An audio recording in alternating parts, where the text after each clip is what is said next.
La méditation, c'est un vaste sujet. Demander ce que c'est que méditer, c'est une question presque aussi vaste que demander ce que c'est que penser. Pourtant, ce n'est pas exactement la même chose. Quand on médite, on pense, c'est certain, mais quand on pense, on ne médite pas toujours.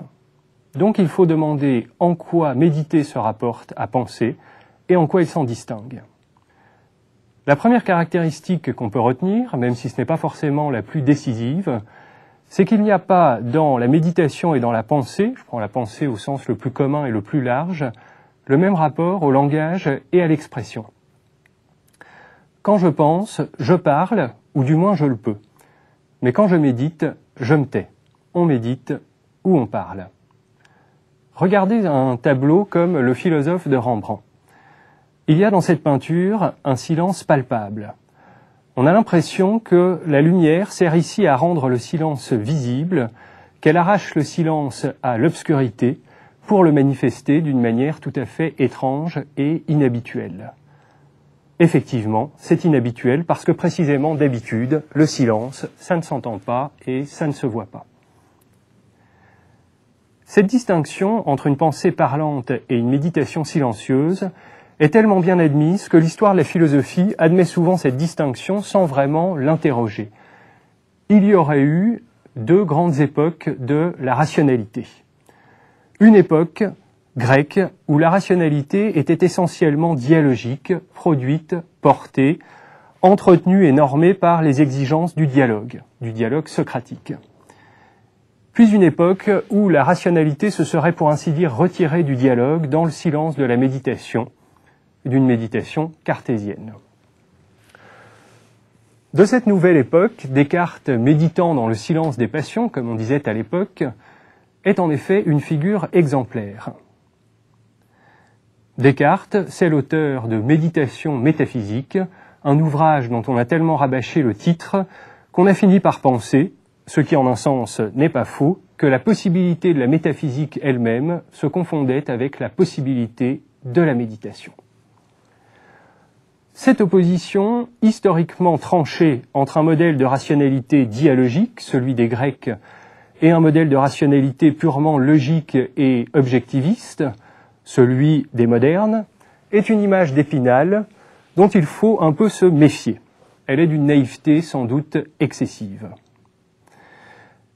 Mais c'est un fait qu'à l'époque moderne, de Descartes à Husserl, période qu'on appelle à tort ou à raison celle de l'idéalisme moderne, de Descartes à Husserl, donc, la possibilité de la philosophie ne fait qu'un avec la possibilité de la méditation.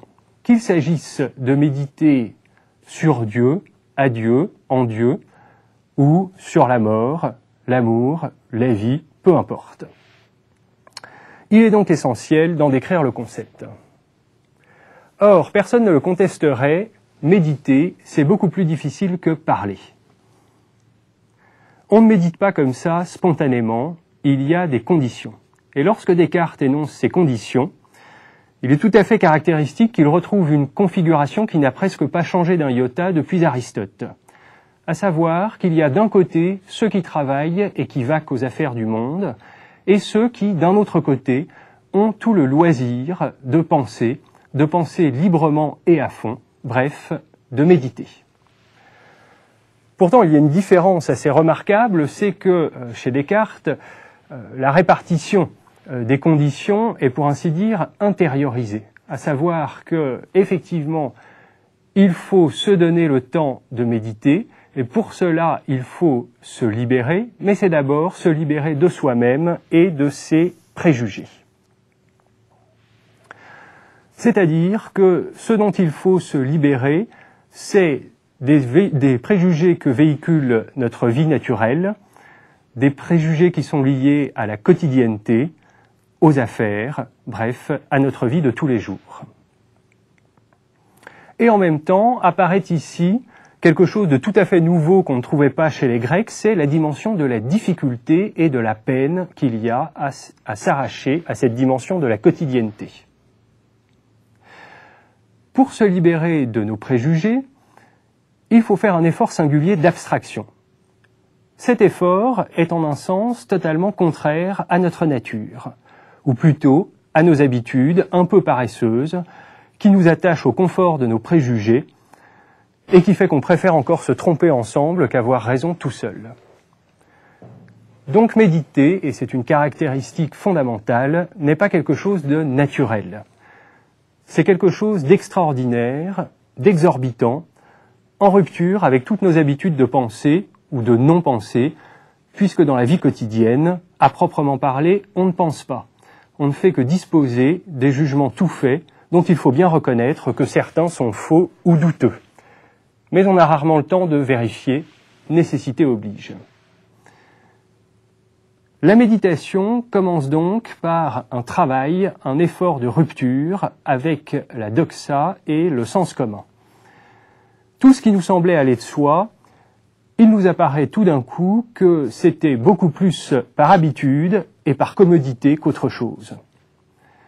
Dans la vie commune, on se persuade qu'il y a des corps, qu'il y a de l'espace, qu'il y a du temps, qu'il y a des autres, qu'on communique, qu'il y a des sciences, etc. Dans la méditation, tout cela, tout d'un coup, perd toute évidence. Qu'est-ce qui nous fait croire qu'il y a des corps ?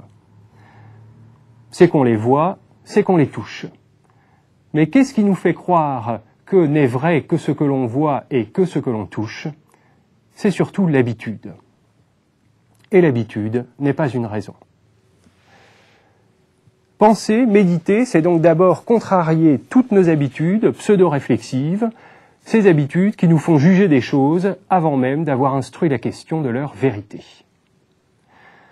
Ce qu'il y a de déroutant dans cette démarche, dont Descartes est une figure exemplaire, c'est qu'elle s'ingénie à contrarier le sens commun pour n'aboutir en définitive qu'à une espèce de lapalissade désarmante. Je suis, j'existe.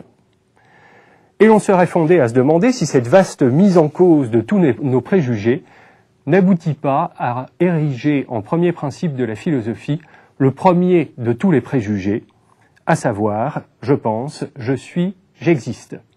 N'est-ce pas là la vérité du sens commun, ce dont personne n'a jamais douté ?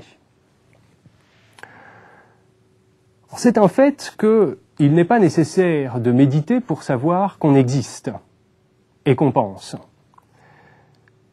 Mais il l'est en revanche pour affirmer que cette évidence a valeur et statut de prototype au regard des autres, qu'elle ne se mesure à l'aune d'aucune autre évidence, mais qu'elle, et elle seule, sert d'étalon pour toutes les autres. Soit. Mais tous ceux qui ont ouvert un jour ou l'autre les méditations métaphysiques de Descartes savent aussi que la découverte de l'existence de Dieu, qui est située dans la 3e méditation de cet ouvrage qui en comporte 6, produit une espèce de révolution ou de décentrement, à savoir un apparent retournement de situation. C'est en fait à cause de Dieu, à cause de sa perfection infinie et incomparable, que nos évidences sont des vérités. Et à supposer par impossible que j'existe moi et qu'il n'existe pas lui, j'aurais beau avoir des évidences, je ne pourrai jamais pourtant assurer qu'elles sont plus qu'une simple apparence de vérité.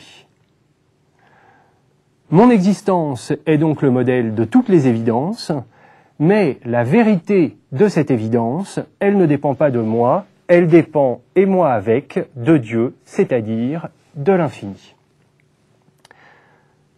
Cette affirmation peut sembler recouvrir une contradiction, et de fait, c'est le cas lorsqu'on se contente de lire linéairement les méditations et qu'on veut les lire sans les méditer. Car ce qui se médite, deuxième caractéristique, c'est ce dont la vérité n'apparaît que dans la réitération. Une réitération qui n'est pas une répétition stérile, mais le mouvement propre de la compréhension. C'est ce que Nietzsche appelle ruminer. Nous sommes des ruminants. Or, la vérité métaphysique, ou cette vérité métaphysique qu'est notre sujétion à l'infini, n'est pas de ces vérités qui sautent aux yeux, comme l'évidence des faits ou l'évidence des chiffres. L'infini n'est pas un objet qu'on peut penser, comme un objet quelconque, son chien ou son trousseau de clés. Il se dévoile, mais toujours in fine, comme ce qui seul permet à la pensée de le découvrir. La possibilité de penser les objets quelconques, des objets quelconques, elle dépend essentiellement de moi. Mais la possibilité de penser l'infini, elle est nécessairement en lui avant d'être en moi. Qui le pense? Et donc, je m'aperçois en le pensant, mais seulement et toujours après coup, que ce qui me poussait à le penser, c'était plutôt lui que moi, et il m'apparaît, mais toujours après coup, que quand je pense l'infini, c'est plutôt moi qui lui appartient que l'inverse.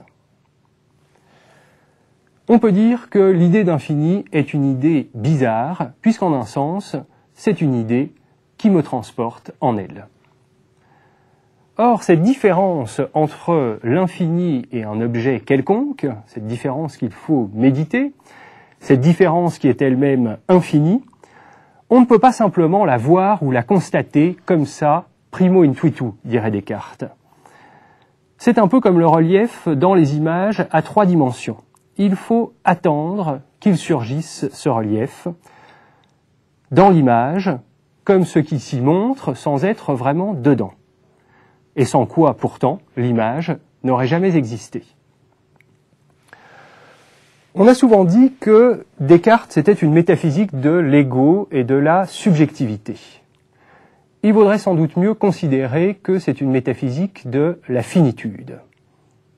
La finitude, soit, très bien, mais qu'est-ce que c'est et comment est-ce qu'on peut le définir? Chez Descartes, être fini, c'est savoir et reconnaître notre dépendance par rapport à l'infini.